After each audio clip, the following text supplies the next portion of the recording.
The task to speak to you this morning about the work of Truth in Science. And I'd like to first of all mention how it was that I came to an understanding of the work of Truth in Science. I was just started as a teacher at the Harvey Grammar School in 2006. Now, the Harvey Grammar School, William Harvey comes from Folkestone, and and I joined as a chemistry teacher, and I made it very clear at the beginning that I was a Christian and did not believe in evolution. And so when a certain video came along called Where Does the Evidence Lead? Through the post in 2006, I was just about to take a cover lesson where I was due to teach evolution. And so this video came just at the right time, that very morning. I showed it to the students. They loved what was on the video, and they had many questions. And following this time, I had a weekly session where we would answer many of the questions that were raised, because young people, they've been so saturated with everything is the same and there's no truth. This was something that was true, and they warmed to it. So that was my introduction to Truth in Science. But let me just tell you a few people behind, and we've got all three of these as speakers today. We've got Professor Andy McIntosh, Professor Steve Taylor, and Professor Stuart Burgess, who between them, they've all been serving or currently serving at universities in the UK. Between them, they've published more than 600 scientific papers. So we have what I would say real scientists at the top of their field working for us. And we have a number of people who support the work over time as well. And I'm involved in the Folkestone team, and I've got young Joshua with me today helping us out. So we have, many of you know, he's a member here at this church, Professor Andy McIntosh. He's retired now as a professor at the university, but he speaks all over the world today. And of course, I'm sure if you haven't known before that Andy McIntosh led a team that was awarded a very prestigious award in 2010, the Times Higher Education Award for outstanding contribution to innovation and technology. That sounds good, doesn't it? And that was because of developing some innovative spray technology based on the bombardier beetle. And I think that is one of the talks that Andy has. There might be available as a video on the bookshop later on. Of course, we got Steve Taylor, Professor Steve Taylor here, who currently is involved in electronic engineering in the University of Liverpool. And in 2014, one of the government ministers, George Osborne, visited, and they were looking at some of the pioneer work that was being done at the laboratories there. And the quote that comes from one of the papers is, "The stuff being developed here is absolutely cutting edge. It's better than anything else happening anywhere in the world." Well, that's a very strong commendation for the work that's being done there in Liverpool. And of course, later on this afternoon, we will see Professor Stuart Burgess. And there's so much we can say about Stuart. He's an outstanding scientist. I think he recently was awarded a couple of years ago a very prestigious award that they give every 10 years for engineering. And he's been involved in many things, worked with NASA, with the European Space Agency. This very expensive array of solar panels unfolding, billions of pounds or dollars going into that, and he was involved in that as well. He's also been involved in 2016 with leading a new chain drive mechanism for cyclists in the Olympic cycling team. And so, again, real scientists doing real work that is profiting the world today. And of course, Stuart has authored many books. Some are available possibly here today. but you can get them online. I think they're all in publication. And some there that he's written, I think you can get this Wonders of Creation at the bookshop at a reduced price today. There's another person I'd like to introduce you to, and is Dr. Arthur Jones. And Arthur sadly left this world for glory in the beginning of January. He died of COVID. But Dr. Arthur Jones was a very unassuming individual, but a very brilliant scientist. And he was a humble, these are some words that Dr. Sylvia Baker has written, which we will put onto our website. Arthur Jones was a humble and faithful servant of Jesus Christ. While studying biology as an undergraduate, he began to look at the philosophy of science and made the discovery evolution is in fact religious.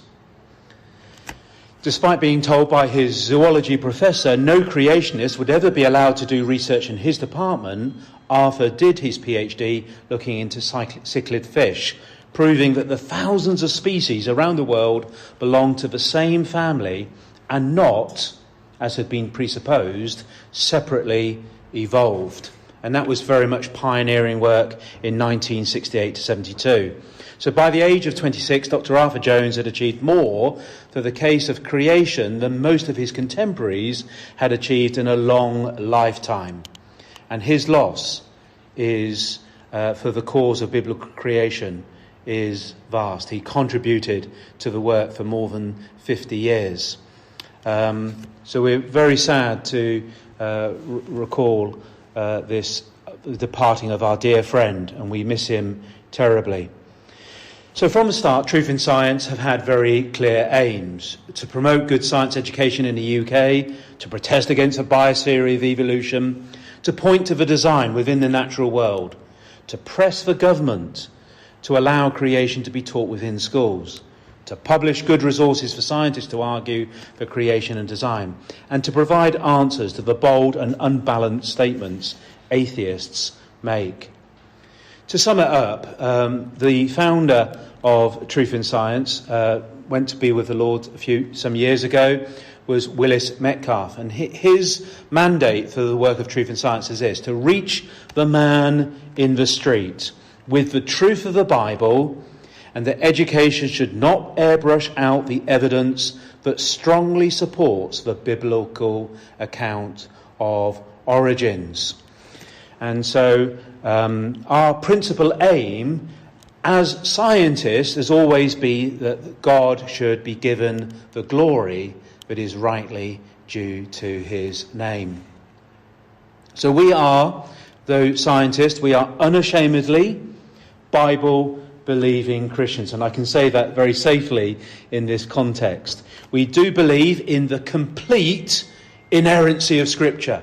Now, those who hold to a theistic evolution do not believe in complete inerrancy, but we do. We believe in the historical accuracy of the Bible and its scientific reliability. So everyone who works within Truth in Science holds to these very three important points. So in 2006, in September, we sent a 6-part educational DVT to over 4,000 schools in the UK. And this was one of our first distributions, and it caused an outcry in the national press. And here are some of the things that said. I'm not going to read it all, but New Scientist, creationist, creeps into UK schools. Design attack on school science, the BBC there. And here in The Guardian, the rise of creationism in UK schools. So it did have an effect, which was good. And in fact, it even went as far as going to Parliament. And Jim Knight, who was the Secretary of State for Education and Skills, said in the 1st of November of 2006, just a month later, intelligent design nor creationism are recognised scientific theories, and they are not included in the science curriculum. The Truth in Science information pack is therefore not an appropriate resource to support the science curriculum. So you can see the kind of hostile reception that creation has in a secular state today. So how did the Board of Truth in Science respond to that statement in Parliament and to the reports in the press? Well, they sent to every school library in the UK a copy of Explore Evolution. It says in the book, the way this book, or this is a report that someone gave, the way this book delivers the pros and cons is excellent. It does not preempt your answer, but provides readers with many basic concepts that help them decide for themselves. Of course, any book which challenges the status quo is going to come under attack of those that defend it and dismiss it as creationism repackaged. So again, this is what we always seek to do. We want to present both sides of the argument, and at present only one side is put forward. And rather than education, we would see that children in state schools are being indoctrinated in a atheistic and secular worldview. Well, you can buy this book for just £5 today, should you choose. Well, 3 years later, we produced our first DVD, and it was called Set in Stone. And in this DVD, we provided evidence that the Earth's geology is not millions of years in age. And when examined carefully, a worldwide flood is the only credible explanation for many rock formations. Now, no intelligent design movement would produce a DVD supporting the flood. And so we are not in that camp sharing the same ideology as many who believe in intelligent design. But we do see the design argument for creation. And we as Christians believe that the triune God is the creator. But it does show really the philosophy of truth in science, the strategy. That evidence-based science is where you start from. And from there, the Bible confirms what is being said. So we're not arguing from a religious perspective or a faith perspective. We're arguing the science. And then we find that the science is supported in the Bible. A year later, we published our first textbook. We've got just a few copies left of this, and called Origins. And we had a couple of reports. I won't read all of them, but I'll just read the second one. If a student or teacher, if as a student or teacher you wish to go in the spirit of scientific inquiry, where the evidence leads, this book will help you greatly in your study. So again, we do recommend that book. So a summary of our first 10 years. 2006 and 2007 was our first distribution to UK schools, and in 2010 and 2011 was our first publications of a DVD and textbook. So we come now to October 2017, and we'd been working for a number of years to release our second DVD, and this was called The Spirit of Discovery. And this was written with a very helpful insight of Dr. Arthur Jones and also Dr. Sylvia Baker. And they basically wrote the script for this DVD. The Spirit of Discovery encourages critical thinking in the school classroom. So I'm just going to show you a trailer. We live in a world in which scientific discoveries made in the past have revolutionized how we live our lives today. We are indebted to Michael Faraday and the discovery of electricity, William Harvey's contribution to modern medical science, and the great pioneers of discovery, Newton, Copernicus, Kepler and Galileo. Inspired by these giants of history, Isaac Newton wrote, "If I had seen further, it is by standing on the shoulders of giants." Scientific curiosity begins at an early age, and we need to foster that same spirit of pioneering discovery in our children's education. Yet the question is our education system doing this? Are our children being taught how to think critically, or are they being told what to think without question? The outspoken evolutionary biologist Richard Dawkins said, "Do not indoctrinate your children. Teach them how to think for themselves, how to evaluate evidence, and how to disagree with you." An excellent statement. Yet, is such critical thinking encouraged in both the science classroom and the laboratory? We hear from award-winning scientists. We need to get back to looking at the science and teaching how to do science based on observation. You have to think critically. You have to demand the evidence why something is true. You have to think out of the box, and above all, ask the difficult questions. I think one of the important things for students is to understand the difference between observational science and speculative science. In the internet age that we live in, they're being bombarded with all kinds of things that they see, and they have got to be discerning between truth and error. When someone tells you something scientifically, you ask yourself, where is the experimental evidence for that? Education is not about force-feeding children. It is about teaching them to think critically, teaching them to debate, teaching them to inquire and to wonder. The people who believe in intelligent design who want the debate, and the people who believe in evolution who do not want the debate. And they are closing down critical thinking and could rightly be accused of brainwashing. The spirit of discovery seeks to promote the academic freedom for our children to explore and follow scientific evidence, wherever that may lead.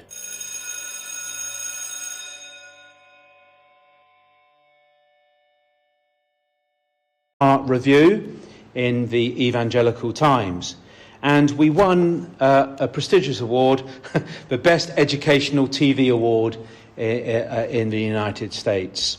That was in 2018, I think that came through. So this is actually available on Amazon Prime TV. So if you have an account or you have the internet at home, you can watch the video for free on TV. But last year we published our third DVD, and this was on the transgender agenda. And we sent, this time, 29,000 schools, numbers going up. And the reason for this is we sent it to every school, primary school and secondary school in the UK. We sent it to the safeguarding department, or to the head and the safeguarding department, because we were deeply concerned about what was taking place within schools. And we wanted people to be aware that an ideology that has no scientific credibility is seeking to influence the decisions of children. They're being told as young as 10 or 11 that if you want to be the opposite sex, then you can just choose to be that. And they would support you. They would provide you puberty blockers to stop the onset of puberty, and then cross-sex hormones. And then, so when you turn 18, you can go forward and have radical mutilating surgery. And of course, we were deeply concerned about what was happening in our society. And of course, many young girls were wanting to become boys. And so we looked into the whole subject. We sent it, as it were, to every school, and we sent it to every serving member of Parliament as well. We spoke in the video, our great emphasis was about a duty of care. And this is where, not only as scientists, but as Christians, we were deeply concerned about what was happening to children. We believed that we must allow children to go through puberty, and they should not be allowed an ideology to confuse and hijack childhood. And that was what was happening. So There are many potential problems, psychological problems. Suicide is 19 times the rate. There are much more prevalent to certain cancers and many other things that are just untested. The key question is, what do you do with someone who has a mismatch between their body and their beliefs? Do you change the body to match the beliefs, or do you help them to be reconciled to their body? Is there a genetic case for transgenderism? If there is, we haven't found it, and I would say no, because gender or sex is determined by which chromosomes, which are massive numbers of genes, you inherit when you are conceived, so that's before you even have a body. Whether you look for evidence in their genetics, or evidence in their bloodstream and their hormone patterns, or even evidence in their brain, you will not find any objective connotation that would bring that to some kind of reality. So this is an identity that exists in someone's mind. There is no biological basis, if you like, for what we now call transgender. Yet a potentially dangerous ideology has arisen that seeks to challenge the laws of nature with irreversible consequences.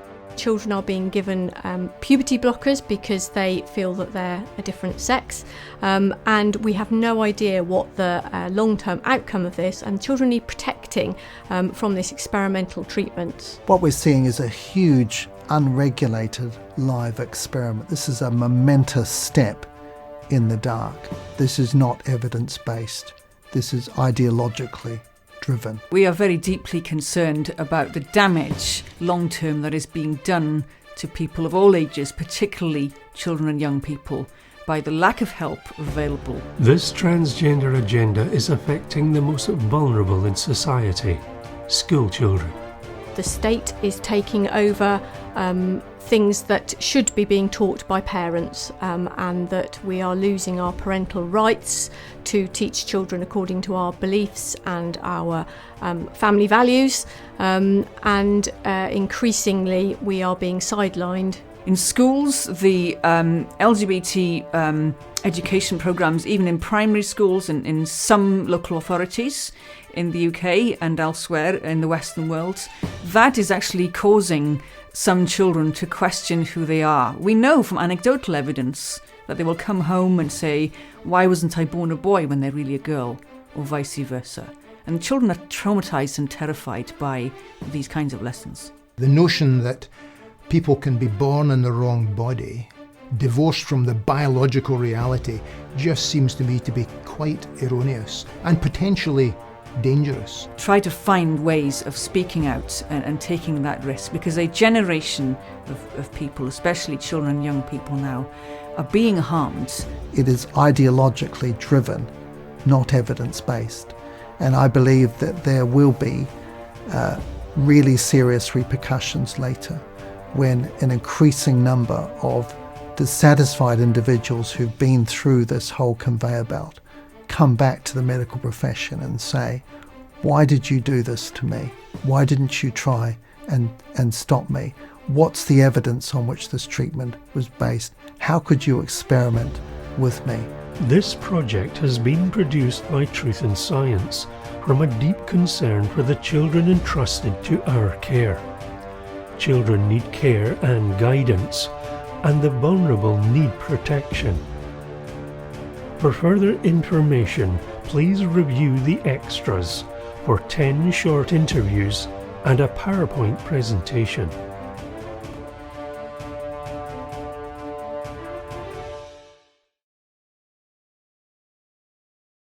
But we would say, in 1st of December 2020, there was a High Court ruling banning puberty blockers for under 16s, that they're too young to be giving that informed consent about something that's so life-changing. And so this is perhaps one small step in protecting the vulnerable, the most vulnerable of children. So again, this is available. We can take a copy of this and watch it for yourself. We have sent a version. It's being currently sold in the United States of America, and it's soon to be shown on Answers TV by answers in Genesis. So we're beginning now to see that this isn't just a problem in the UK, but throughout the world as well. And we're currently working on an exciting new DVD. I can't say too much about it this morning. We've got the person who might tell you a little bit more if he dare.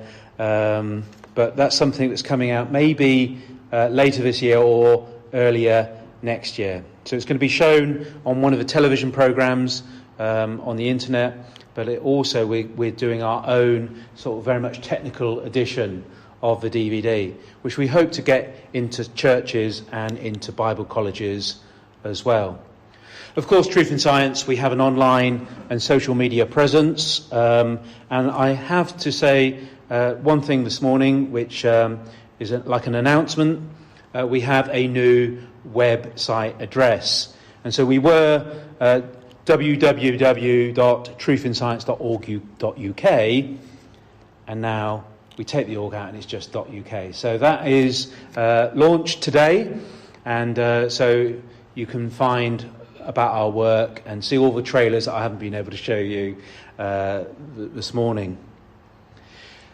One other further work that we have been involved in is working among students.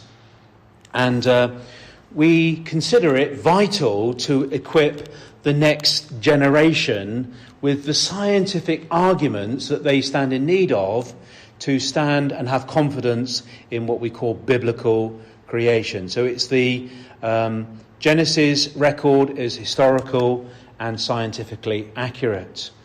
And people need the arguments. How are they going to speak about these things to their fellow university colleagues and their lecturers?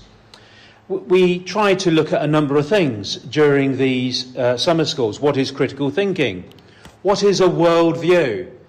And again, this is a great loss to us of Dr. Arthur Jones, because he was excellent on that whole subject, on having a Christian worldview. What are the errors that underpin theistic evolution? And we've been had some very good lectures by Dr. Stephen Lloyd that have spoken about these things. Some of them are available on our website. And how can we engage with students that have grown up under a different viewpoint or a different worldview?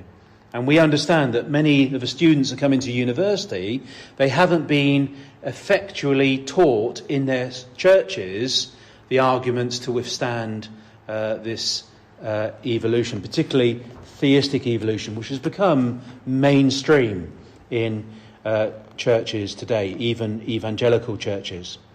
And finally, what struggles might students expect to face and how to deal with these things with grace?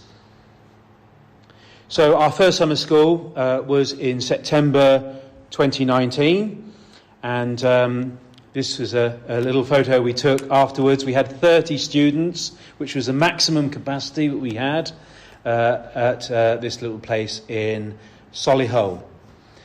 The following year, our second summer school, we had to go on Zoom.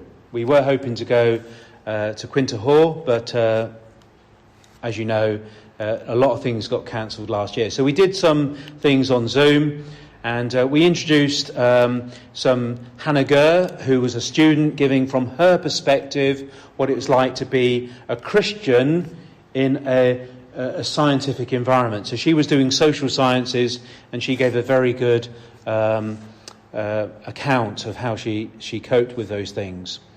Our first winter school, we've had one. We had one in 2021 in January the 16th, and again we had another good set of speakers: Andy McIntosh, Steve Taylor, and Stephen Lloyd, and another medical student, how she coped with evolution on her course. But this September we hope to meet face to face, and we've been very fortunate to be able to have a place called Clovelly Hall in Shropshire, and so we've got capacity of maybe 100 students that we hope will be able to attend that summer school. So we tried to keep the cost really low. It's in a beautiful setting of Cleverhelly Hall. And this year we've got 10 speakers over those 2 days. And that includes Jess Stevens, who will be giving the student testimony. And a new speaker for us is Pastor Matthew Seymour, who will be speaking on the woke movement. So something that we're hoping will help students think through ideas. And just lastly, we have been recently invited to speak at the Salisbury Reformed Seminary and some other Bible colleges as well. And this is something that's very important to us because we feel that it's necessary that pastors of churches and elders of churches are aware that liberal theology is being repackaged and sold to the evangelical community. So theistic evolution, that God used evolution as a tool of creation, is liberal theology. And it's being sold and repackaged for the current evangelical pastors today. So we're hoping to help them think through things on science issues in a biblical way. And so Truth in Science provide helpful resources. We help train the next generation. We engage online. But Truth in Science is mainly about people like Dr. Arthur Jones, who are prepared to challenge the prevailing world views of the day, and with conviction, tempered with grace, state the case for biblical creation, so that the man in the street can know the truth. Well, I hope that you will pray for us, you will support us, and let us help you equip your church with the resources and the insight that we have as scientists into these very great battles that we face today. Amen.